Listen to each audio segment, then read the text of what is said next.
identify later. Mr. Gerasimov? Well, I think one of the questions which also can be raised when we discuss this unfortunate episode is who profits from the whole thing, and certainly not the Soviet side. No one profits from the whole thing. You know, I mean, this is a pure, unadulterated tragedy in which 269 people lost their lives, in which a great many families are bereaved. I can't agree No more. one profits at all. But where lies the responsibility for that, Madam Ambassador? And if the responsibility lies with whomever shot down the plane. I think that's quite maybe fair. responsibility lies with those who send it into the Soviet airspace over very sensitive Mr. areas. Gerasimov, we're going to have to take a break again, but before we do, I must ask you, you keep repeating the same rather insidious suggestion that that was a spy plane, and I've asked you now on a couple of occasions. Let me ask you one more time. What evidence, other than just I suppose the somewhat soothing effect that it has to you and to your colleagues to make the charge, what evidence do you have to support that charge? Well, I've already asked you several questions.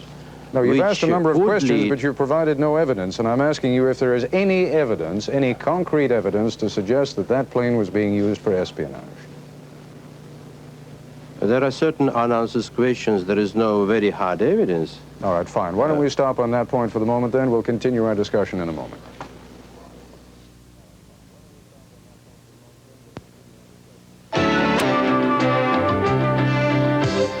Continuing our discussion now with Gennady Gerasimov in Moscow and Ambassador Jean Kirkpatrick in New York. Madam Ambassador, where does it go from here? I suppose implicit in everything that has been said by all U.S. officials over the past few days is the acknowledged fact that somehow the United States and the Soviet Union have to live together. How long will it be? What has to happen before that can be in a somewhat pleasanter atmosphere? Well, I don't know. I can tell you that I've talked to a number of American technical experts, military and civilian and others, federal aviation officials and so forth, about what needs to be done in order to try to make sure that no such tragic occurrence happens again. That's our goal. Our goal above all is to try to make certain that this never happens again. And there's general view among our technical experts that we don't really need new regulations so much as we need implementation of the regulations that exist. There is an international board which makes both rules and recommendations, and apparently most nations abide by those rules and recommendations, and the Soviets don't. And the first and foremost goal would have to try to be to persuade the Soviets to live by civilized rules of behavior. We need to get them to change the notion that because an airliner is lost or strays into Soviet territory, it ought to be shot down, or it's their sovereign right to shoot it down, is really shocking. There's no nation in the world that believes that. Let us assume for a moment, Madam Ambassador, that Mr. Gerasimov in Moscow is an accurate barometer, that he reflects the Soviet government. Do you derive from anything he has said this evening the conclusion that anything is likely to change? I'm afraid I don't, and I also noted with real disappointment, dismay today, that when the Soviet government finally did admit that they had shot down the airliner, and that was 5 days later, they also said that it was appropriate and it was carrying out an order, and that it was implementing a new law which had just been put on the Soviet books in the last year, really seeming to affirm their right to shoot down any creature or vehicle that strays into their airspace. that's very discouraging for the rest of us, I think. Mr. Gerasimov, would it be fair to assume that any commercial airliner that strays into Soviet airspace may be assumed by your pilots to be involved somehow in espionage and therefore is subject to being shot down, or would you like to amend that in some way? I don't like this business of shooting planes down. And I must emphasize that Madam Ambassador is mistaken when she mentioned that it is just a lie, that commercial airlines are not used for espionage purposes. First of all, the Soviet authorities say that they know about this, and I have no reason to disbelieve them. And second, I've read about it in American press, for instance, San Francisco Examiner. And in this particular article, an official from Pentagon was quoting who said something like this, that it's dangerous business because innocent people are involved. Well, I must say I'm moved by your addiction to the accuracy of the American press, but I assure you that there are more articles in the American press these days that are condemning the Soviet Union for what has happened than those that excuse it. I can imagine that. And I can imagine that. And I would like to make this point. Maybe we're approaching the end of the program, and I would like to make this point. Let's imagine, was it possible, this particular accident, was it possible if, and if it's a very big if, we had good relations and we trusted each other? So I think this particular airline with this unfortunate number, 007, was shot down. It was because it was a victim of the Cold War. If we had good relations, if we trusted each other, of course, this couldn't really happen. well, But it may the be, atmosphere, the it may- underlying cause of the whole thing is the international tension. And the unfortunate side, very unfortunate side effect of this particular catastrophe is that it is being used to increase this international tension even further, which is no good. It may be of some small comfort to you, Mr. Gerasimov, when I tell you that indeed Soviet aircraft and other aircraft from the communist bloc have strayed over the United States during this period of great tension, as you describe it, and they have not been shot down. It is only your government that has chosen to respond that way. But let me turn to the question. They've identified... They've also been shot down. They've also strayed over Japanese airspace and never been shot down, and on many other nations' airspace and never been shot down. They were identified as such, as civilian airlines. No, we're talking also about military aircraft. Some of your military aircraft have actually flown into U.S. airspace. That, too, has appeared in the American press. I'm surprised you haven't read it. And they were not shot down. They were simply escorted out of the area, and indeed some of the commercial airliners, they were denied certain rights for, I believe, Madam Ambassador, 60 days. That's right. That's right. Now, let me ask you, Mr. Gerasimov, the question that I addressed to Mrs. Kirkpatrick a moment ago. Where do you think, given the way things stand right now and given the apparent reluctance of the Soviet Union to apologize, where do you think U.S.-Soviet relations are headed? Well, they are at a very low point indeed. And as the General Secretary of the United Nations said recently, he is now in Portugal, I assume, or was in Portugal 2 or 3 days ago.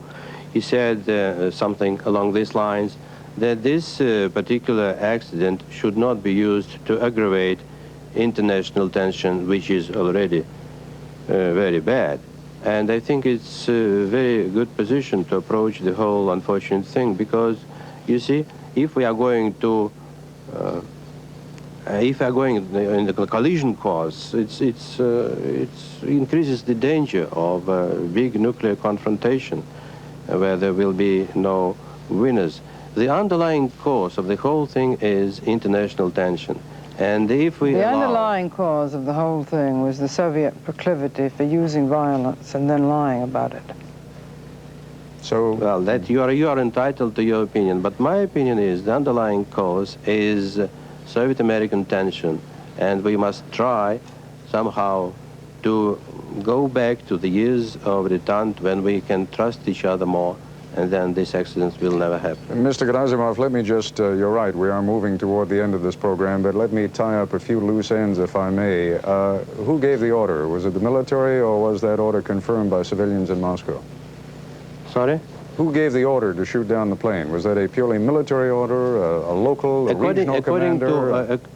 According to our information, local authorities.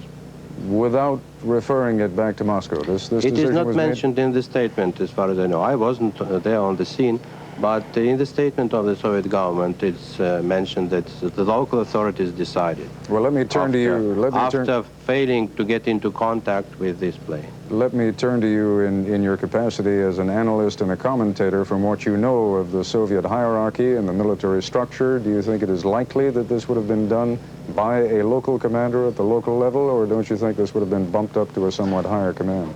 I don't really know, but I can imagine it was done on a local basis. It was at night, and I don't know really.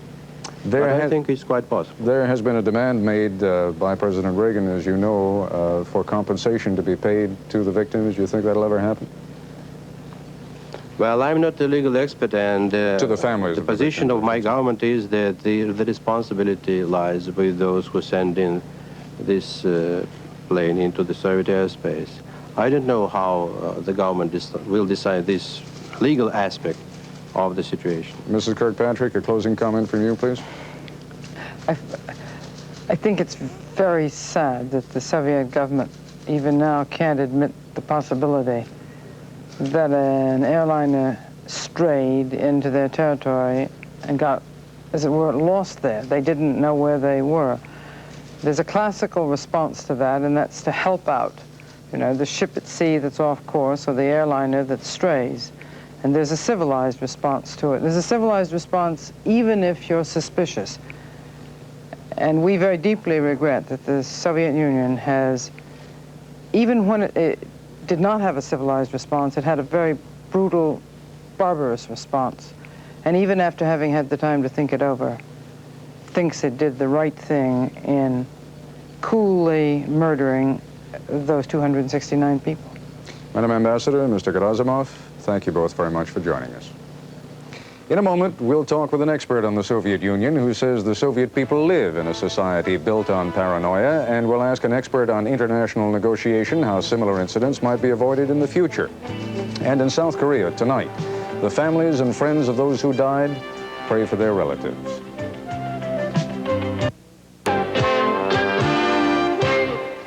We want to be able to conclude this rather extraordinary broadcast, and so we're going to go beyond our normally allotted time. I hope you'll bear with us. With us now are two experienced observers of Soviet political conduct, both domestic and diplomatic.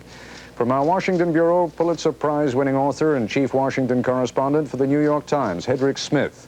Mr. Smith is a former Moscow bureau chief for the Times, and his 1976 book, The Russians, is about to be reissued in a new, updated edition. From Boston, Professor Roger Fisher of Harvard University, director of the Harvard Negotiation Project and one of America's leading experts on crisis negotiation. Rick Smith, let me go to you first. Are you surprised by anything you've heard this evening, or is it right on course? It's very much on course. Ted, I found it fascinating. I found Gennady Gerasimov, whom I've known for 10 or 15 years myself, being very much the kind of man that you would expect the Soviets to put forward at this moment when they are clearly feeling the worst of a propaganda battle. There's a sense at the very end there on his part of saying, let's get off the subject, let's get back to détente, let's get away from international tensions. This was not a top-level decision. Don't lay this at Andropov's door. It was a local military commander who made the decision. It raises some questions, perhaps, about how totally in charge Andropov is, and suggests that maybe we ought to watch how the Soviets, and particularly Andropov, moves in the future. But it also suggests how rigid the Soviet system is, how defensive they are, how much they're prepared to accept military procedure and to back it up and to warn outsiders to stay away from their territory, which is the way they've been for centuries. Is it really possible, I mean, the charge is a useful one to them, but is it really possible that they believe that that 747 was a spy plane or involved in some espionage activity? I find it very hard to believe that that in fact was the case. Somebody may have made a mistake at a local level, but I think they've had enough time now to go back over their own records and to get some sense of the kind of material that we've had and we've released, and I think they must have a pretty good sense that they've made a mistake. The repeated comments about this unfortunate accident and talking about a local commander having made a decision is an effort, I think, on the part of Gerasimov and through him the Soviet leadership to get away from responsibility for something they wish hadn't happened. Professor Fisher, what will it take to get the United States and the Soviet Union back on course again together, assuming, as Mr. Gerasimov charged, that the United States, or that the Reagan administration at least, feels that there is some political capital to be gained by being tough for a while? Well, it's a classic conflict. Both sides have made mistakes. That is, the plane was in the wrong place, and the Soviets produced finally this tragic disaster of shooting it down. Each side tends to look back. Each side assumes the other acts were deliberate and the result of mistake and accident and so forth. We assume, the Soviets assume the plane must have been sent there deliberately, at least that they fit that into their thinking. And we assume that the shooting it down, they must have known there were 269 people on board that plane and that no plane spotted at night and looking for it. It wasn't the reconnaissance plane they were after, it was some other plane. And I think we've got to stop looking back and start looking forward to how do we reduce the risk of this happening again. And it's much more fun scoring debating points and proving who's more at fault. Basically, we have a shared problem. The risk is a risk for both of us. We do not want planes wandering into Soviet territory. We do not want planes that do mistakenly go there and get shot down, for sure. But to reduce that risk is going to require cooperation. And so far, particularly I'd say from the United States side, we have had a battle trying to prove that these are evil people, not saying they made a terrible mistake, and not judging the conduct, but judging the whole country, and try to punish the country rather than saying, let's sit down, we got a shared problem, it's going to take some cooperation to reduce that risk, let's get to work. Professor Fisher, I know your business is bringing people together again, but I must say your effort to create a symmetry here on both sides is a little bit disturbing, because I'm not sure there is any symmetry there. I'm not saying the fault is the same size. I'm saying the symmetry is that each side looks back at the conduct of the other, rather than looking forward to the work that has to be done.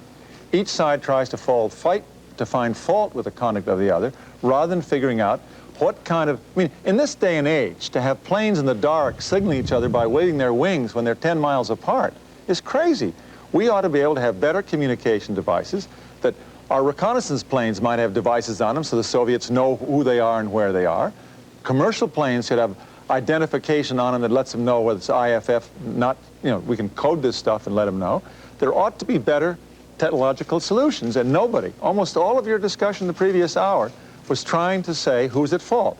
It's in that sense. I myself think the Soviet Union is much more at fault than presumably the Korean pilot for making a mistake in going in there. But both sides are currently at fault by not saying, let's cooperate in reducing this risk. It will take cooperation. It's very hard to cooperate when you have bad relations. Let's see what we can do. The Soviet Union reacted, they shot themselves in the foot. They did not want to shoot this plane down for any good reason. It was not a logical calculation of murdering people. It was overcautious. Some military commander wanted to do his military thing, and the result was this tragedy. But the United States says, Mrs. Kirkpatrick says, oh, well, I think we have enough regulations. All we have to have is the bad Soviet Union comply with them. But really, tipping your wings in the middle of the night, flying at hundreds of miles an hour when you're miles apart, we have better communications device than that. Let's get to work. And what we're doing is shooting ourselves in the foot. We stopped communication. Canada stops the flights to Montreal. Well, when you speak of looking back, you may have noted that Mr. Gerasimov looked back to, I guess it was 1959, when the Soviet Union shot down a U-2 spy plane. You may recall what President Eisenhower did at the time. He admitted error, and then the United States and the Soviet Union, after a brief interlude, were able to move back into a normalization of relations. Don't you think that would be a reasonable, somehow? I heard a fair amount of admission of error, calling it a tragedy, calling it a mistake, wishing it hadn't happened.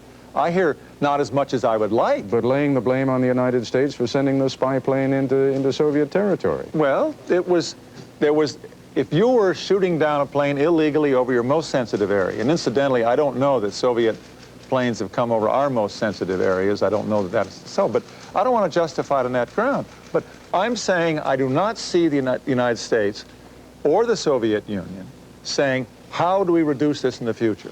Let's sit down and have our technicians discover what kind of technological gadgets will help us keep in better communication, will avoid this kind of total silence, where the fighter pilot is dealing with a plane that can't listen to it. We have a lot of work to be done. There's hard work to be done. I do not believe that calling a whole country a country of murderers, judging the whole people by the outrageous conduct of a local commander who took a decision he should not have made, is a constructive way. Who's done that? The President of the United States generally is called, this is a bad country. We're judging the people, not the conduct. Well, I think if you examine the president's language a little more carefully, Professor Fisher, I don't think he does that. The difference I'm making, Ted, is he's looking at, he's judging the human beings and not the conduct.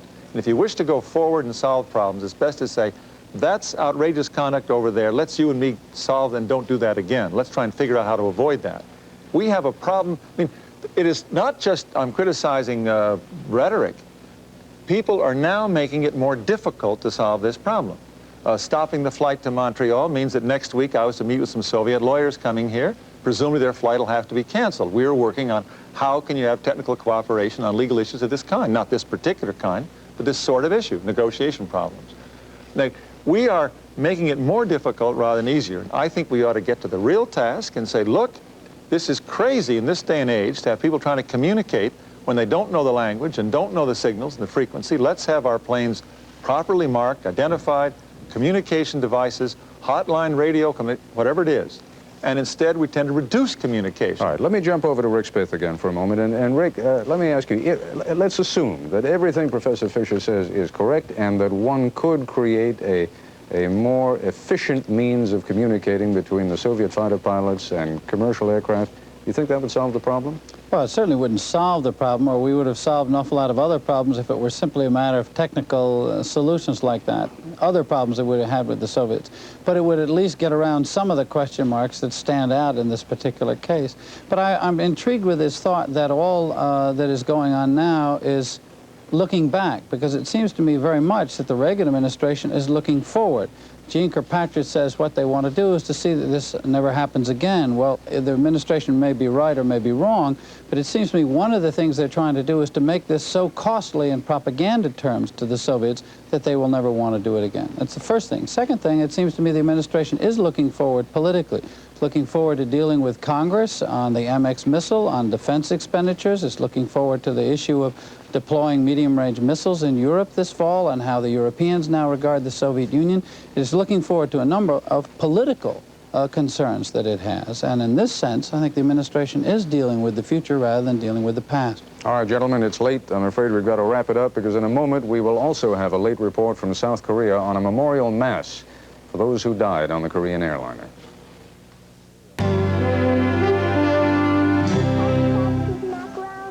Tonight in Seoul, a memorial service was conducted for the 269 victims aboard the plane shot down by that Soviet fighter pilot last week.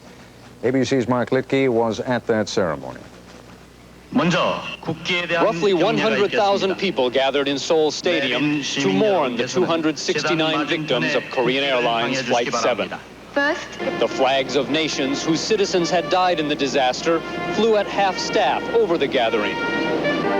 Incense for the dead burned on the memorial altar. Many in the crowd held pictures of the loved ones they had lost. And at least 98 relatives of the foreign victims were also on hand, flown in free of charge by Korean Airlines. In customary fashion, the airline president came forward to apologize for the tragedy, recounting the last moments of Flight 7 as far as he knew them, but said the entire tragic incident was still unbelievable. Prime Minister Kim Song-yup followed with his government's condemnation of the Soviet attack. The truth, he said, must be revealed by the Russians. We demand an apology. We demand compensation. Then members of the clergy added their prayers and condolences. The leader of the South Korean Catholic Church, a minister from the Christian Leadership Council of Korea, followed by chants and prayers from the Buddhists. Western and Eastern religions paying their final respects, sharing their mutual grief. One of the most touching moments came when second grader Kim Soo-ji, who lost her father, spoke for the families. How could the Russians have killed so many people, she cried. Oh, please, bring my father back. Finally, to the strains of Nearer My God to Thee, the service came to an end. And one by one, grief-stricken relatives offered flowers and a final prayer at the altar in memory of those who had perished in what most here are calling the massacre of Flight Number 7. Mark Litke, ABC News, Seoul.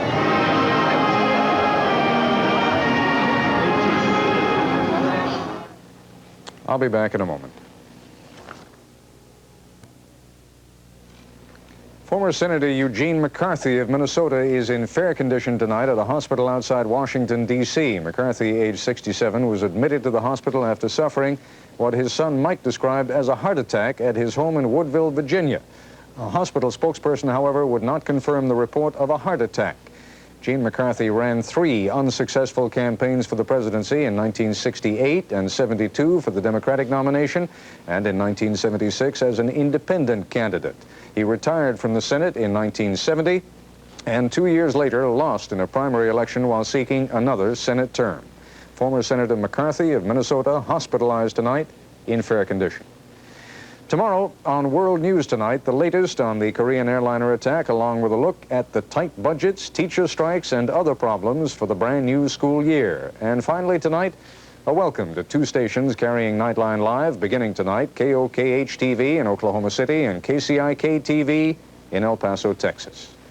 That's our report for tonight. I'm Ted Koppel in Washington. For all of us at ABC News, good night. This has been Nightline. Nightline is a presentation of ABC News.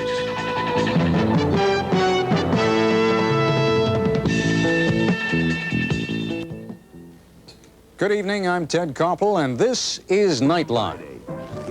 Меры любого государства по ограждению своего воздушного пространства от всех. VOA editorial reflecting the views of the United States government. A full week after Korean Airlines Flight 007 was blown out of the sky, the propaganda war over the incident rages on.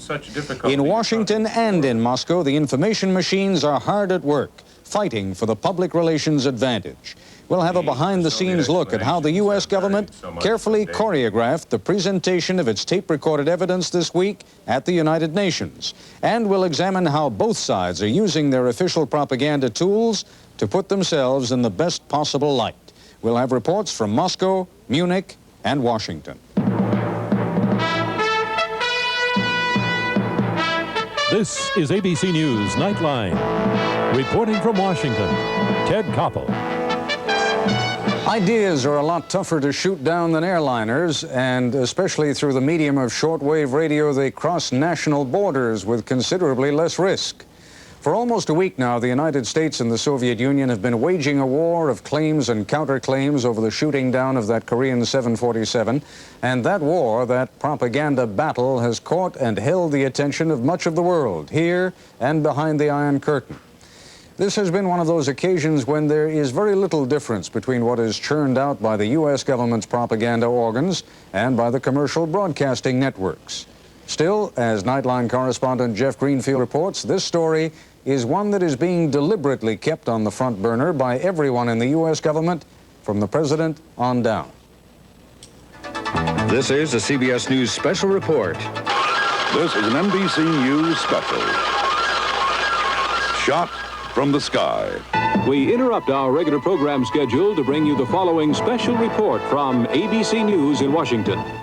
1 week ago tonight, America went to bed thinking that Korean Airlines Flight 7 was safely on the ground in the Soviet Union.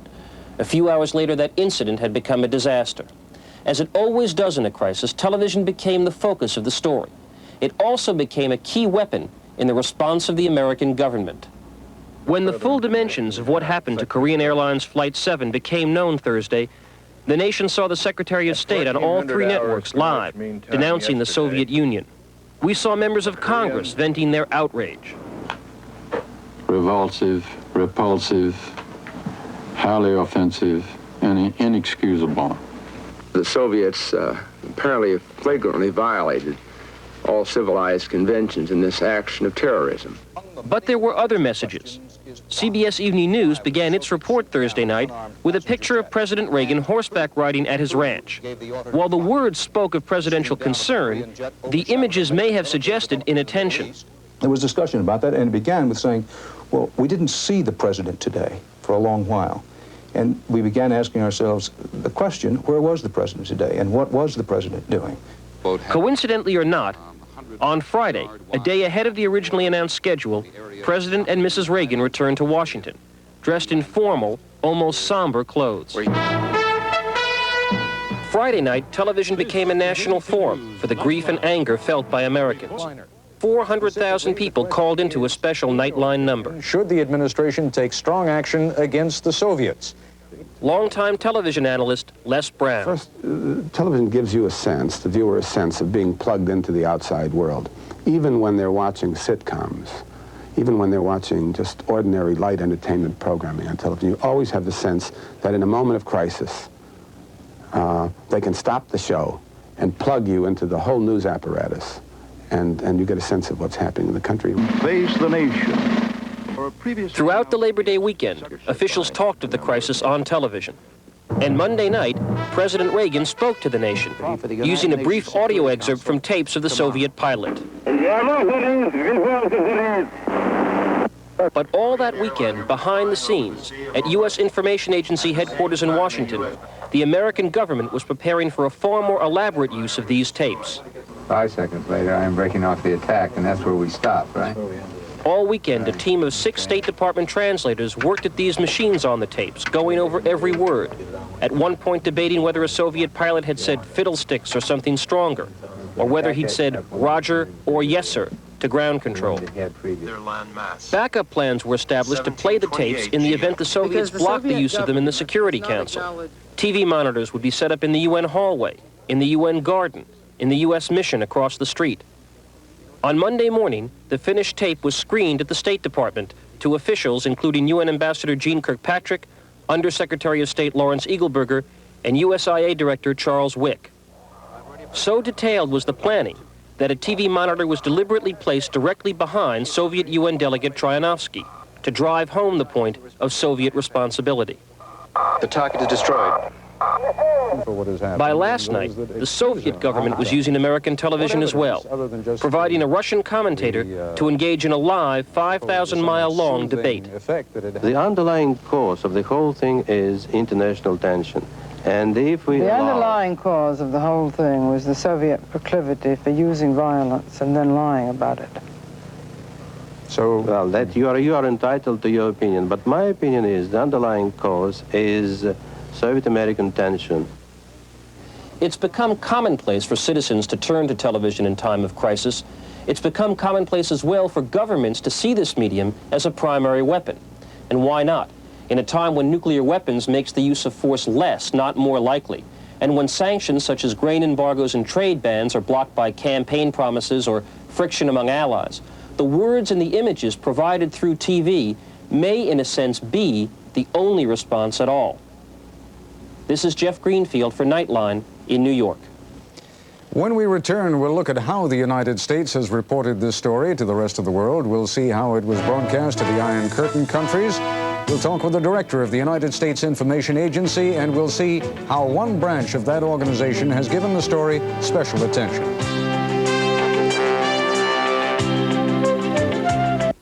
My partner and I were investigating the letter shortage on a new dressing from 7 Seas. Muse is really a mirror held up to society. It shows us who we are, how we are, and what we're doing. We bring you face to face with the world. ABC's World News Tonight, weeknights with Peter Jennings. Propaganda, simply put, is the distribution of information in one's own best interest. Nothing particularly sinister about that. By any other name, it might be called promotion, cheerleading, or advertising. But when Americans discuss propaganda, particularly when they call it government propaganda, the connotation is seldom flattering. Nevertheless, propaganda is an essential tool for any government. The propaganda agency of the U.S. government is called the United States Information Agency. And joining us live now in our Washington bureau is its director, Charles Wick. First of all, any objection to the term propaganda, Mr. Wick? No objection at all, Mr. Koppel. It just depends what one means by it. In our case, propaganda is a simile for the truth. Under congressional legislative action, we are mandated to tell the truth and tell the world about America in a fair, balanced, and accurate way. Now, I am told that behind the scenes, you were the force behind getting that tape made public, that you were the man who went to President Reagan and said, we really ought to use that, we really ought to present it initially to the American public, and then I gather some kind of a compromise was reached where you would then broadcast the tape before the UN Security Council. Can you give us a little bit of insight into what went into your thinking? Why did you feel that tape was so important? Well, Ted, I really can't take the credit for that. It was really a team effort between the White House, the State Department, USIA, and the National Security Council. The determination was that with all the ambiguity and lack of information surrounding what had happened, that all the countries involved who had lost citizens were very anxious to get the truth out. And obviously, the skepticism attached to anything that government informs is something that we're very sensitive to, and you people in the media do an excellent job through interrogation in trying to extract the facts and get to the nub of the truth. Therefore, nothing could be more irrefutable than the evidence of the Soviet tapes themselves, which delineate very carefully what went on with the Soviets and determined to what degree it had been calculated that this unarmed airplane with 269 poor souls was to be destroyed. I guess what I'm getting at is no one can deny that those tapes were an important piece of evidence, perhaps the most important piece of evidence you could have had, but the nature in which that evidence was presented was also important, wasn't it? The way that you set it up at the UN. Well, yes, it was very important, and our business is communication just as is yours. And to achieve the full impact of what was in those tapes, we utilized the videotapes that you saw accompanying the audio of the Russian tapes, and up in the left-hand corner we had the GMT, or Zulu as they called the time, that those particular words were being uttered by the respective parties. In the center we had the English translation, and at the bottom we had the Russian translation. And the fact that people could coordinate those particular factors, we thought lent the greatest impact and communication and awareness of the particular facts. Mr. Wick, the U.S. government, with good reason, has been beating this particular propaganda drum rather loudly for the past 5 days. In your calculation, do you think that the time will come in the next 2 or 3 days when you ought to ease off a little bit for fear of turning, I'm not talking now about the American public, but some of your consumers overseas, for turning them off? Ted, I think that, if I may call you Ted, please. What we are doing is responding to the thirst and hunger for information around the world. For example, it's only been in the last 24 hours or so that the Soviet people have been allowed to get some glimmering that possibly the airplane just did not disappear. What goes on in ensuing days will depend to what degree the Soviets are forthcoming and no longer stonewall and absolutely disregard the evidence. If you noticed in the United Nations yesterday, after Ambassador Kirkpatrick had played the tape, where you heard the pilots talking about seeing the navigation lights, seeing the strobe lights, the ambassador to the United Nations, Mr. Troyanovsky, stated immediately that from his prepared text that there were no lights.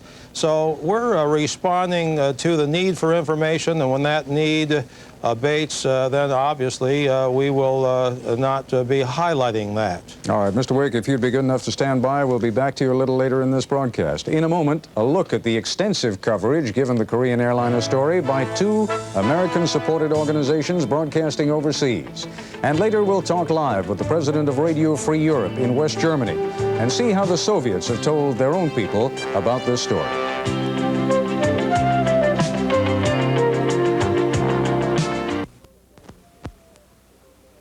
I'm David Hartman. Tomorrow we'll cover the meeting between Secretary of State Schultz and Soviet Foreign Minister Gromyko over the Korean Airline tragedy. Also, Diane Cannon on Good Morning America. For the first news of the morning, tomorrow, watch ABC's World News This Morning. In the destruction of that Korean airliner, America's official information organization saw both a grotesque tragedy and a golden opportunity. The story had a riveting emotional appeal. International air travelers seemed indiscriminately vulnerable, and there was incontrovertible evidence that the Soviets were responsible. So, from headquarters in Washington to outposts along the Iron Curtain, personnel and equipment were mobilized to get the word out. We have two reports, beginning with ABC's Jed Duval.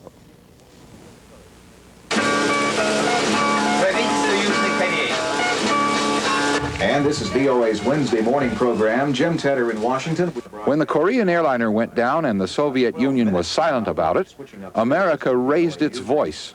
Literally, the Voice of America did all the talking it could, increasing transmitter power into the Soviet Union and adding an hour to its Russian-language broadcasts each day. The desire was to beam both news and strong editorials to Soviet citizens who were hearing virtually nothing from their own government. Речь президента Рейгана по поводу уничтожения Советским Союзом. Kenneth Tomlinson is the Reagan administration appointee who runs the Voice of America. The point here is our increased emphasis in covering this story is an attempt to counter the Soviet jamming. Increasing the number of frequencies going into the Soviet Union makes it more difficult for the Soviet authorities to jam our broadcasts. In the hourly news broadcasts of the Voice of America, done in 42 languages, the airliner story became at first must lead, meaning each newscast had to begin with it. The top news stories this hour: the Soviet Union has acknowledged shooting down what it calls an intruder aircraft over Sakhalin Island last week. Here was a chance to exploit a propaganda advantage for the United States. But those in charge at the huge radio operation insist the story was played as are all stories, as news, not propaganda. We feel that we've got to play this story absolutely straight. We've got to be as objective, as comprehensive as humanly possible. The story carries itself. It's a dramatic story. Bill Marsh, a veteran journalist, runs the Voice of America newsroom. We also know that our influence around the world is substantial and that we have a regular listening audience, people who depend on us for their sole intake of news from the Western world, the free world, if you will. News on the Voice of America is supposed to be fair and objective. That's the law. The law also says America's radio voice must present U.S. policy. That's where, through editorials, not in the newscasts, the White House, State Department, and other agencies get in. And the Voice of America lets loose the sort of haymaker the Reagan administration likes to hear. Next, a VOA editorial reflecting the views of the United States government. It should come as no surprise that Soviet rulers, who are not accountable to their own people for what they do, are having such difficulty accounting to the world for their destruction. Thus the dual role of the Voice of America, its unique double job of radio journalism and diplomacy, carrier of news and salesman of the government line. And both, in the week of the airliner story, raising their voices. Jed Duval for Nightline in Washington. This is Greg Dobbs in Munich, West Germany. While news of the Korean Airlines incident has been only slowly and incompletely told to Soviet citizens by their own national news media, it's been fired at them like missiles from here. This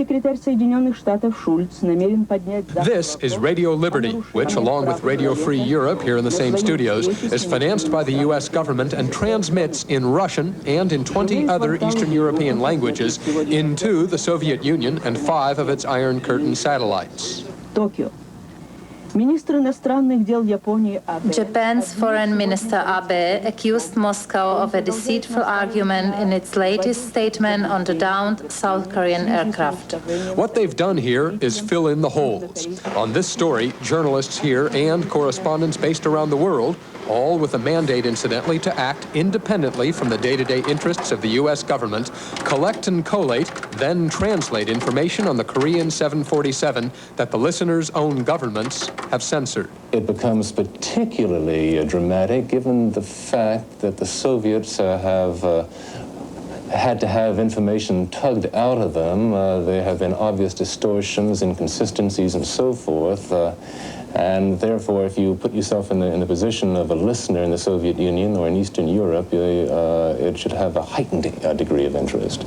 There was a good series of world reactions from all corners of the globe. At every morning's editorial conference here, it's been decided to give this story heavy play, precisely because the Soviets and their satellites have played it so low.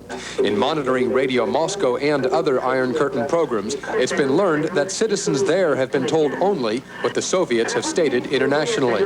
Romania, remarkably, hasn't even mentioned the story of the 747 at all. So, mention is made of every aspect for nearly half the broadcast day. Говорит Радио Свобода. From here. Передаем краткую сводку последних известий. Surveys indicate that in the Eastern Bloc, the audience for the programs produced here rises in times of crisis. Accordingly, the Soviets and some of their satellites jam all they can, but as a spokesman here said, the Soviets already were jamming all the time. They can't jam anymore now. The basic policy here is to inform people, but on this story, that hasn't precluded attacks on the Soviet Union. No, I think we're attacking the credibility of Soviet statements, and it's so easy to do, and it's so important for the Soviet listener, for our listener, to understand that there is a tremendous gap between what he is being told and what the rest of the world is paying attention to and believing. While commentary is a regular part of programming here, it has played a smaller than normal role in the case of this particular Korean airliner story. As one official here put it, there's little need for commentary. The facts speak for themselves. Those facts having been broadcast from here to more than 50 million people behind the Iron Curtain this past week. I'm Greg Dobbs for Nightline at Radio Free Europe and Radio Liberty in Munich, West Germany. In a moment, we'll be joined by the man who is president of both Radio Liberty and Radio Free Europe, James Buckley. We'll talk with the man expelled from the Soviet Union who writes commentary for the Voice of America but doesn't like everything that it does. And later, we'll examine these issues with Douglas Muggeridge of the BBC. Joining us now are three men who work for U.S. government-supported agencies which broadcast news and analysis and state U.S. policy around the world. From Frankfurt, West Germany, James Buckley, president of Radio Free Europe and its sister station, Radio Liberty. From our Washington bureau, Soviet exile Vasily Aksionov, writer in residence at Goucher College outside Baltimore, and also a paid commentator for Voice of America. And again from Washington, Charles Wick, director of the U.S. Information Agency. Mr. Buckley, let me begin by asking you about your audience. First of all, one would assume that it is somewhat dangerous and somewhat difficult for people to listen. How do you know they do? We have a very careful system of checking visitors to Western Europe. Over 2 million people from Eastern Europe come out, and they will answer questionnaires from posters and so on. On that basis, we know that we reach over 50% of the adult population of our 5 target countries every week. That's a lot of people, about 38 million to be precise. 50% also of the Soviet Union? No, the Soviet Union is much harder to get into. It's a much more tightly controlled society. We get about 18 million there on a weekly basis. That's still a large chunk of people, about 8 or 9%. There was a time, Mr. Buckley, when particularly Radio Liberty was rather closely identified not only with the extreme right, but also with the CIA, and I would think that, therefore, it still bears something of a residue of suspicion behind the Iron Curtain. Do you find that still true? Well, there's certainly the regimes try to keep that memory hot and heavy. The fact is that the relationship with the CIA was terminated in 1971.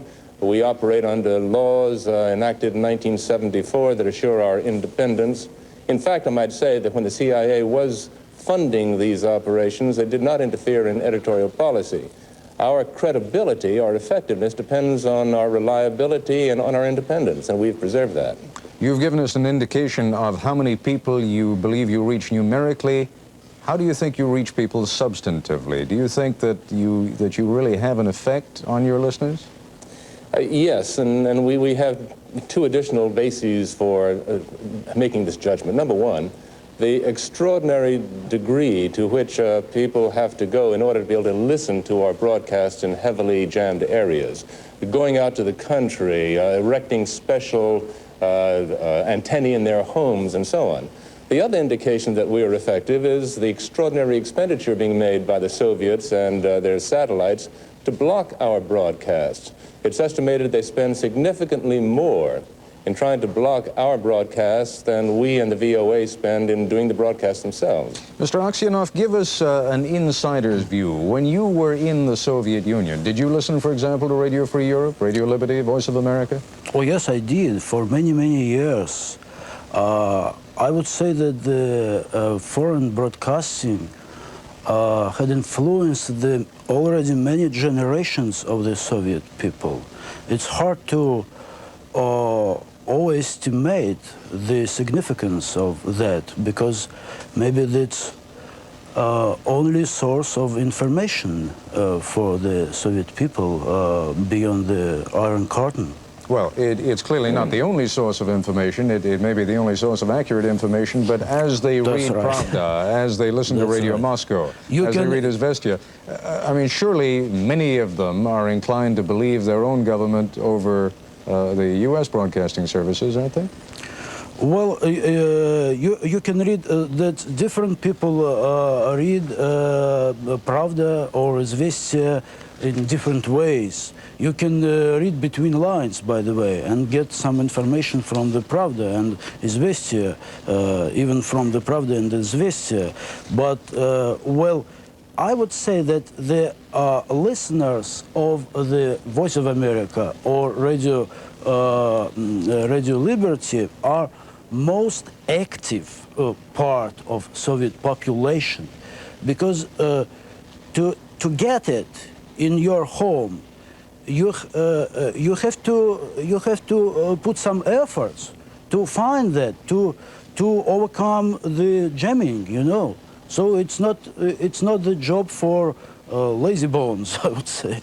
Mr. Wick, coming back now to the Korean airliner incident, what is your objective, both with VOA and with Radio Free Europe and with Radio Liberty? What is the overall objective? Simply to get the facts across, or is there a larger objective than that? And if so, what is it? The larger objective, Mr. Koppel, is the objective of this administration, as well as the other community of nation leaders who are with us, and that is to make civilian airline safe.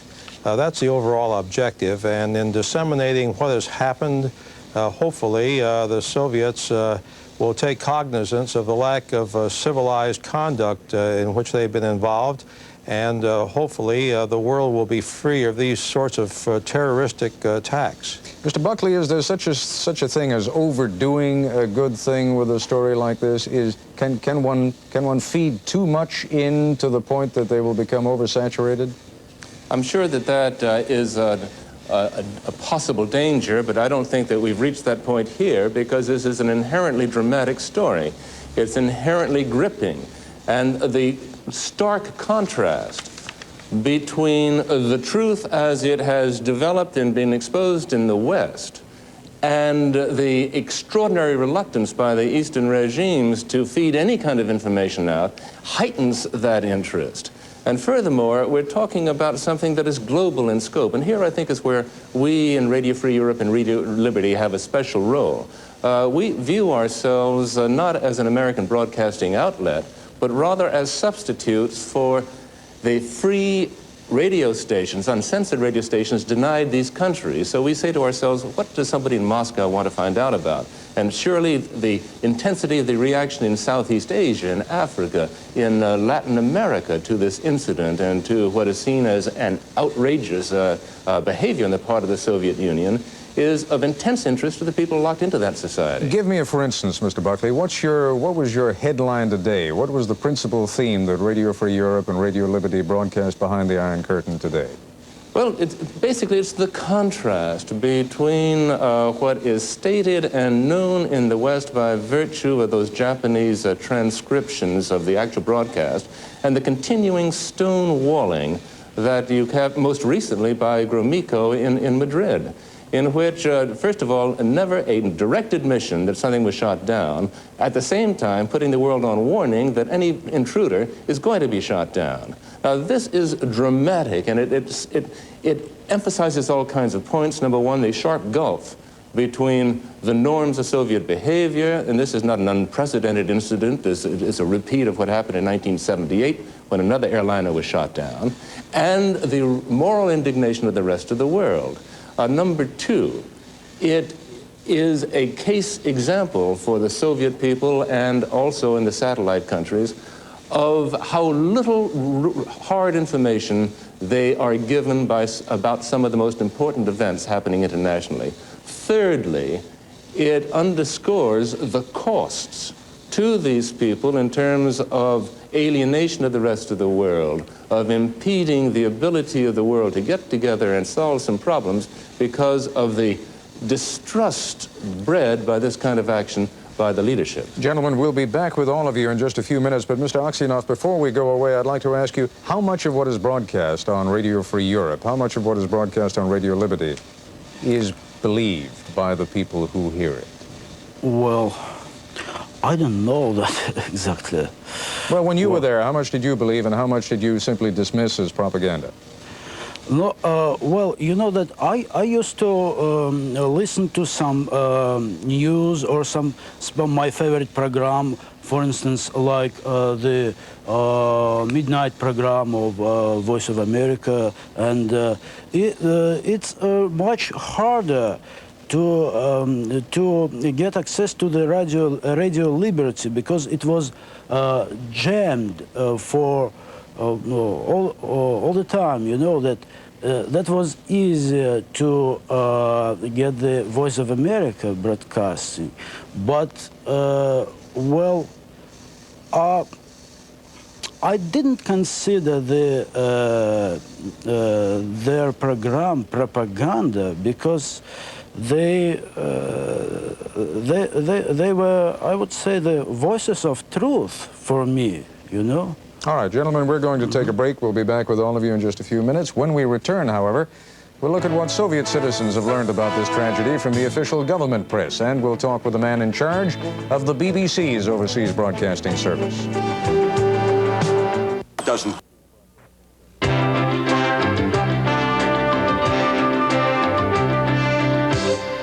The Soviet government has simply told its people what it wanted them to know, when it wanted them to know it about the Korean Airlines disaster. And as Walter Rogers reports from Moscow, there seem to be very few domestic skeptics to openly challenge the government line.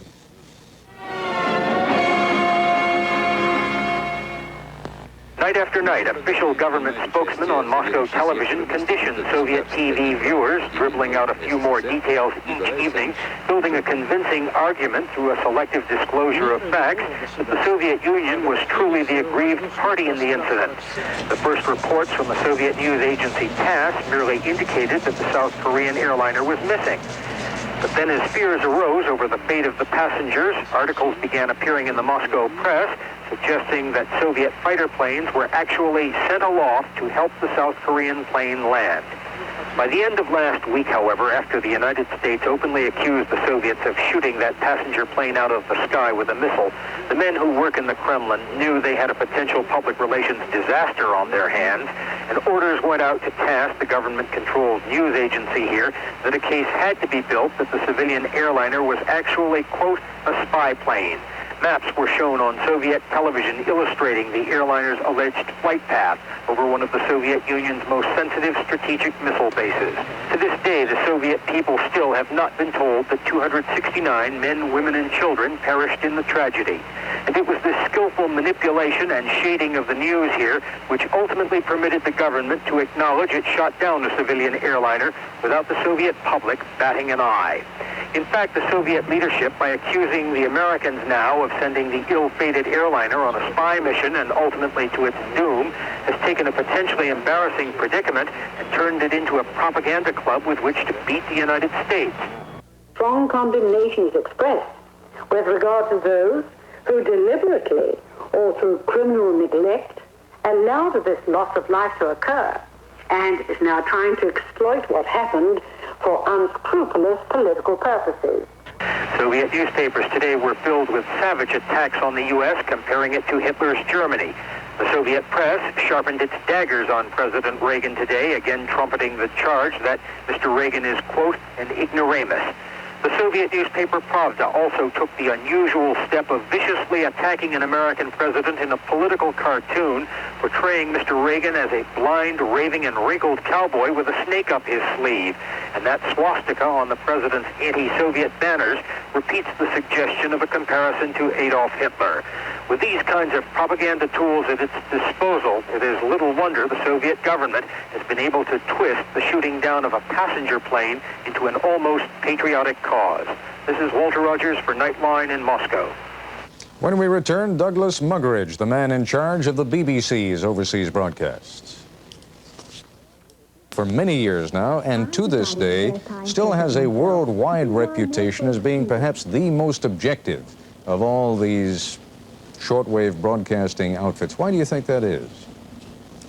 Well, I think we have one very big advantage, and that is that, of course, we are not a government agency. We are not controlled editorially by any government department in this country. We are a part of a larger national broadcasting organization. You could say that if you take ABC, the BBC is a similar organization. We are the foreign arm of that organization. I think that gives us one great advantage in establishing our credibility. For example, we do not carry government editorials, and I think perhaps it would interest you to know that over the past few days of this particular crisis, I haven't received one message or phone call at all from any government department in this country as to how we should in fact be playing this particular story. Well, that could, I suppose, have something to do with the fact that how you play this story doesn't impact particularly on the British government one way or another. If this were a story that had to do, let's say, with Northern Ireland, might you then be getting some messages? No, exactly the same thing would apply. For example, to take another fairly extreme example where Britain was very much involved, the Falklands War of last year, precisely the same thing happened. I had no message or phone call or any communication with government at all during the whole of that war as to how we should broadcast. Although several members of Parliament expressed their opinions, as I recall, in rather brutal terms, didn't they?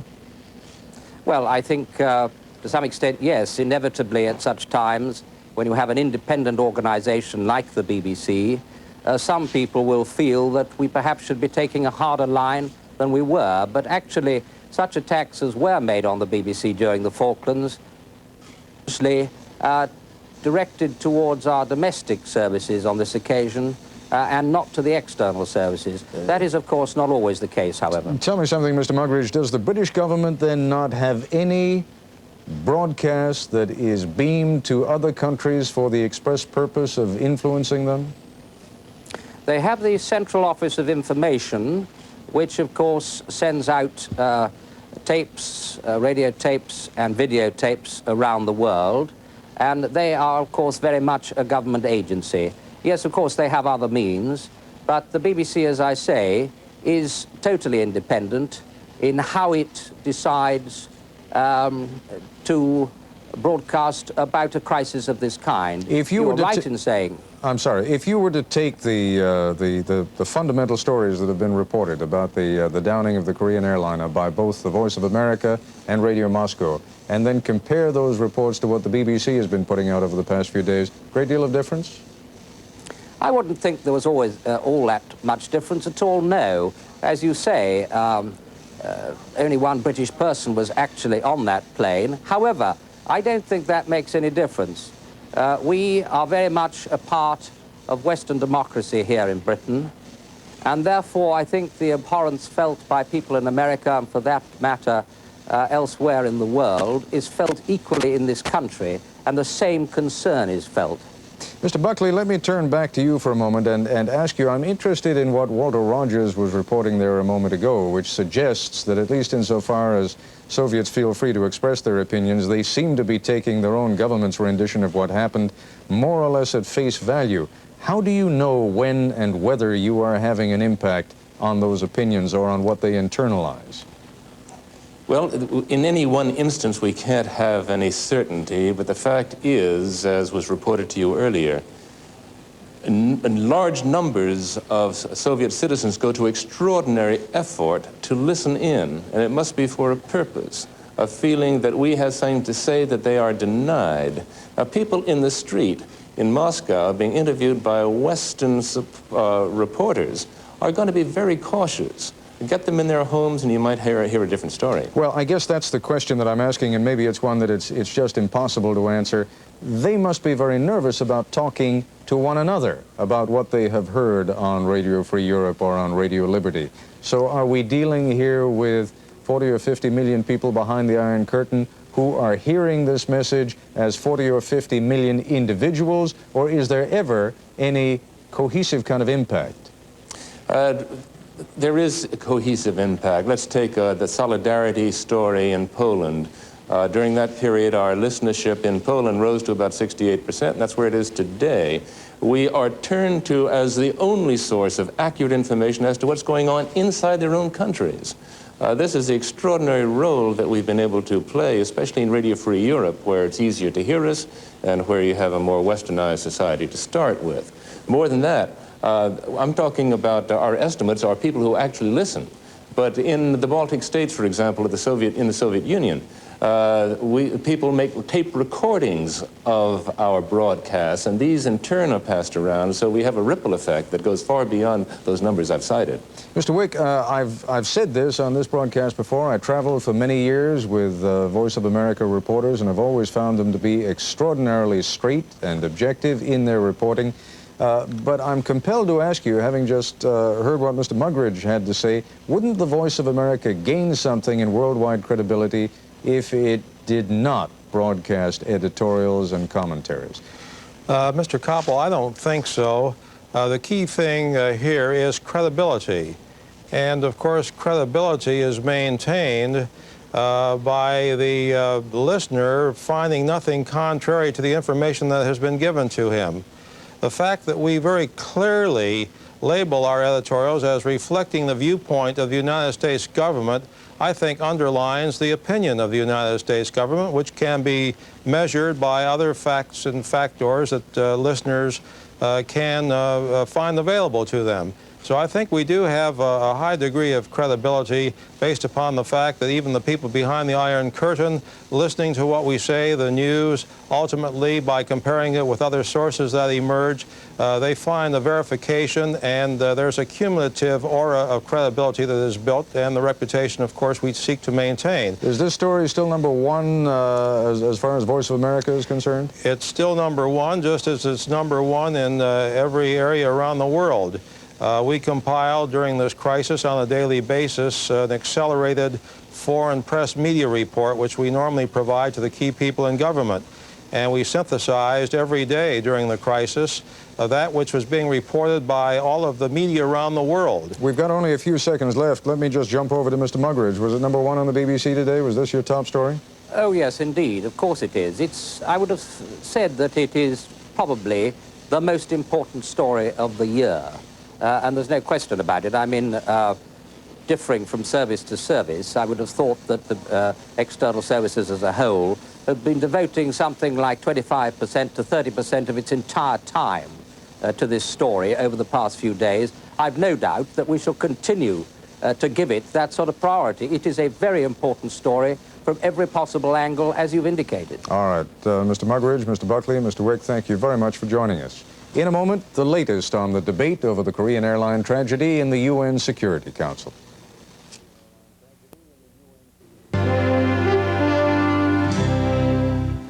The international debate over the shooting down of the Korean airliner has focused this week on the United Nations, where the Security Council is meeting in urgent session to consider Soviet responsibility for destroying the plane and killing its passengers. We have a late report now from United Nations correspondent Marilyn Berger on the latest diplomatic maneuvering.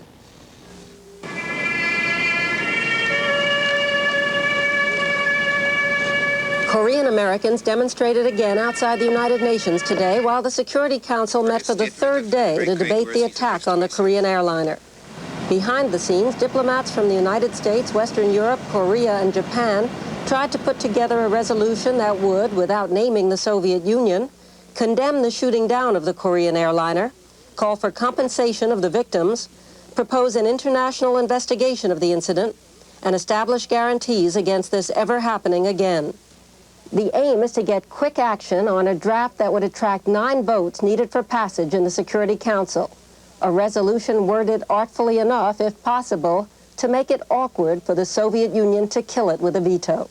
Today, for the first time in the debate, Moscow's allies came to defend the Soviet Union. The Polish ambassador questioned the tapes presented yesterday by the United States. But according to the tape, the Soviet pilot didn't use any word related to the flying object, indicating that it was a civilian aircraft. Thus, the tape we have seen here doesn't confirm accusation made by the US, but is accidentally in full conformity with the statement made by the Soviet government. But diplomats from both East and West expressed the hope that the incident would not spell the end of those faint stirrings of détente that had just begun to be felt before the Korean airliner went down. Marilyn Berger for Nightline at the United Nations. I'll be back in a moment. Tomorrow on World News Tonight, a report on the scheduled face-to-face meeting between Secretary of State Schultz and Soviet Foreign Minister Gromyko at the European Security Conference in Madrid. That's our report for tonight. I'm Ted Koppel in Washington. For all of us at ABC News, good night. This has been ABC News Nightline. For those of you who wish to obtain a transcript of tonight's broadcast, send $2 to Nightline, Box 234, Ansonia Station, New York, New York, 10023.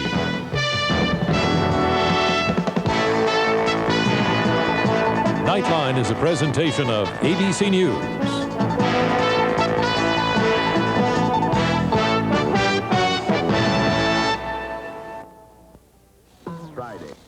Good evening, I'm Ted Koppel, and this is Nightline. Tonight, live via satellite from Moscow, Soviet commentator Vladimir Posner. From our Washington bureau, William Safire of the New York Times.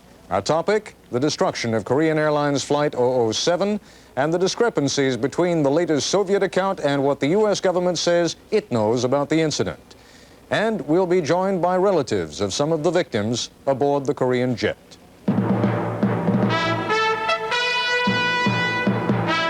This is ABC News Nightline. Reporting from Washington, Ted Koppel. There is no question but that worldwide condemnation has begun scorching Soviet sensitivities. The Chief of Staff of Soviet Armed Forces, Marshal Nikolai Orgakov, who has never held a news conference before, held one today in Moscow.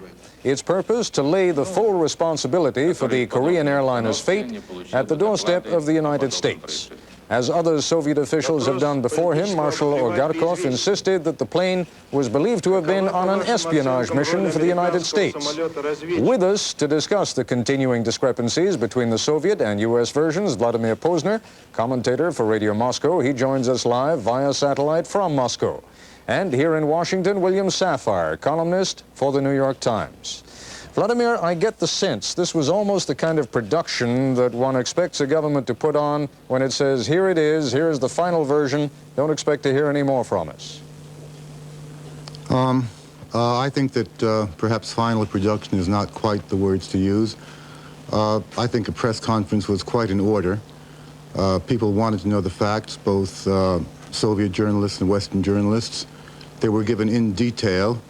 I don't think we've heard the end of the story. In fact, Marshal Orgakov and the other people who participated in the press conference, among them the first deputy of the foreign minister, Mr. Kornienko, and Mr. Zamyatin, who heads one of the departments of the Central Committee, all indicated that in time there would be new evidence and that the final story was still to be told. However, I feel that this press conference was very much needed to give the, at this point at least, full Soviet view of just what had happened and why it had happened. When you speak, Vladimir, of the final story yet to be told, I can only assume, I mean, the only kind of story that I can imagine the Soviet Union wanting to tell would be one that would confirm what the Soviet Union has been charging and charged again today, namely that the plane was somehow involved in an espionage mission. Is that what you're talking about?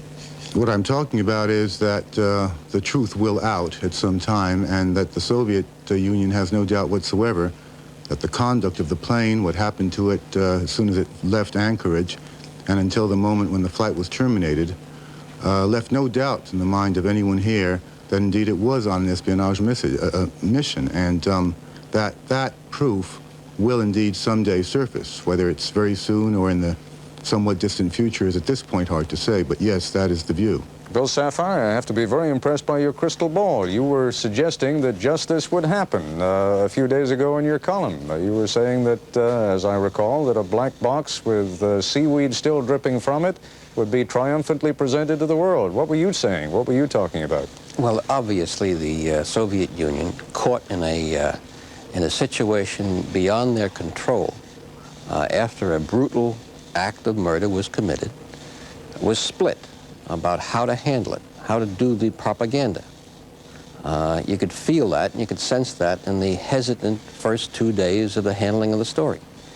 The way the truth did not out at the production today, what we saw was the beginning of the cover-up, the huge, terrible cover-up that we're seeing when I'm sure the KGB in Dzerzhinsky Square is working right now at dunking all kinds of U.S. and Korean and Japanese intelligence gear into salt water and making some kind of a story that they can put together and say, here is our evidence to controvert your truth.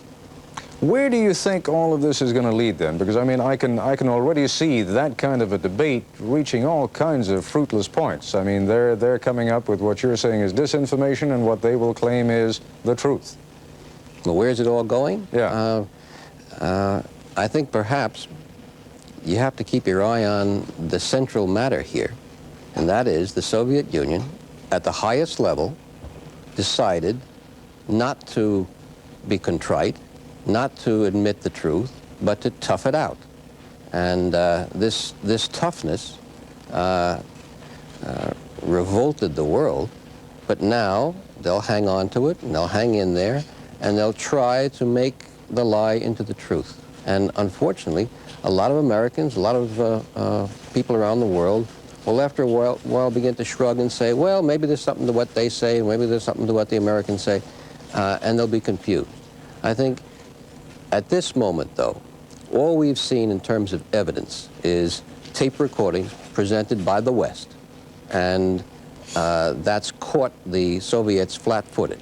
All we heard in the press conference today were assertions, no facts, no proof, no evidence, just we warned them, we did all these terrible things, we did all these wonderful things, and it wasn't our fault, and they've concocted a story that this was an American intelligence effort. Well, that's ludicrous. Vladimir Posner, why, and I asked this question the other night of a colleague of yours, why one would presume that the Soviet Union also has tapes of the conversations, particularly from its ground control to the pilot of the Korean airliner. Why, when all else was being revealed today, why not reveal those tapes, if indeed they confirm what it is that your officials are saying? Well, I think you know, Mr. Koppel, that that question was asked at the press conference today, and Marshal Agarkov indicated that the tapes indeed existed and that they were available. I don't think it was absolutely necessary to play them at the press conference today. I don't think that such things as a tape being played at a press conference is going to impress anybody. Tapes should be listened to and very carefully checked by people who know what they're about. Well, I think a lot of people were impressed at the Security Council the other day when those tapes were played. Well, perhaps, but I think you know as I do that tapes are things that can be, let's say, played differently. They are for specialists to look into and to see that indeed they are authentic. And my impression was that the Marshal said that they were available, and that therefore this evidence is clearly there. But when Mr. Sapphire says that there is no evidence at all, to me the basic point is simply this: how do you explain the fact that a plane flies 500 to 600 kilometers off course for 2 hours, does not answer any signals, does not obey any commands, and then simply ignores all warnings that it gets? If this is not suspicious conduct, if this is not proof of something wrong there, if there's no reaction either on the American air control system or the Japanese air control system, Well, then what more proof do you want, except perhaps for a black box covered with weeds, which is supposed to be produced, and again, listening to Mr. Sapphire, you think that if it's going to be produced by the Soviet side, naturally it's going to be the false black box, not the real one. In that sense, then nothing can be proved. However, I do feel that there will be proof at some point produced. Bill, a quick and response. And a final point, yeah, excuse me, just let me make one final point. If you look at it that way, the Soviets have a certain idea as to what would be the reason for flying the plane the way it was flown. What reason under the sun would the Soviet Union have to shoot down a passenger plane just for the act of brutality and nothing more?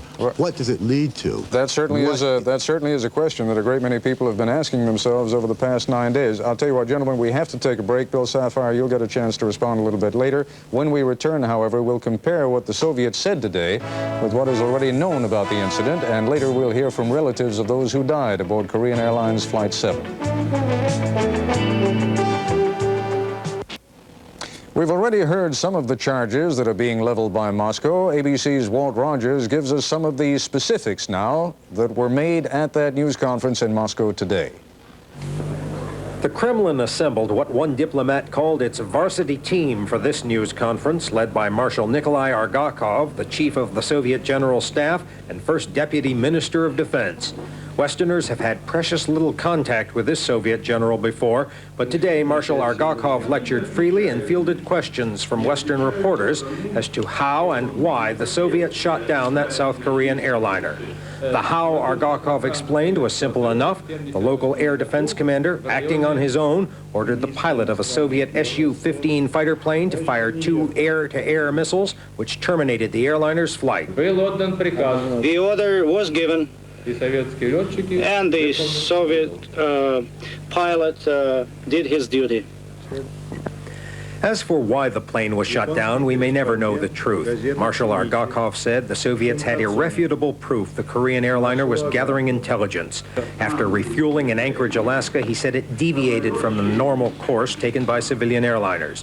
At one point, the Soviet chief of staff suggested it rendezvoused with an American RC-135 reconnaissance plane in the area. Argakov said the jumbo jet strayed 500 kilometers off course and overflew a top-secret Soviet strategic missile base. Soviet jets were scrambled, according to the Russian chief of staff, but the Korean Airlines pilot ignored repeated attempts at radio contact by Soviet pilots, and the Korean plane refused orders to land.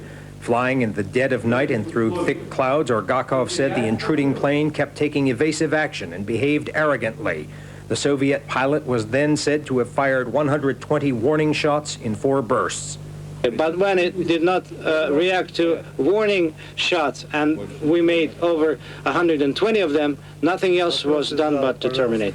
Argakov could not offer any hard proof the Korean airliner was spying. His conclusions seemed at best circumstantial and subject to considerable debate. One American embassy official said the Soviet explanation remains absurd. In his words, they have lied consistently and manifestly, and he predicted the stigma of this incident will long hang over U.S.-Soviet relations. The evidence of the worsening Soviet relations with the West over this incident was nowhere more evident today than at Moscow's usually busy Sheremetyevo airport. It was quite vacant as more and more Western airlines indicated they will suspend service to the Soviet Union in punishment for the shooting down of an airliner. And the American embassy here has now warned non-resident U.S. citizens in the Soviet Union to try to leave quickly before a real bottleneck develops here next week. At times, over the course of the last week, the Soviets' attitude on this airliner incident has approached the combative, and few Russians have quarreled with their government's contention that a higher premium must be put on protecting the Soviet frontiers than on any victims aboard that airliner. It may be difficult for many Americans to understand the Russian attitude that the deaths of those killed on the airliner were justifiable.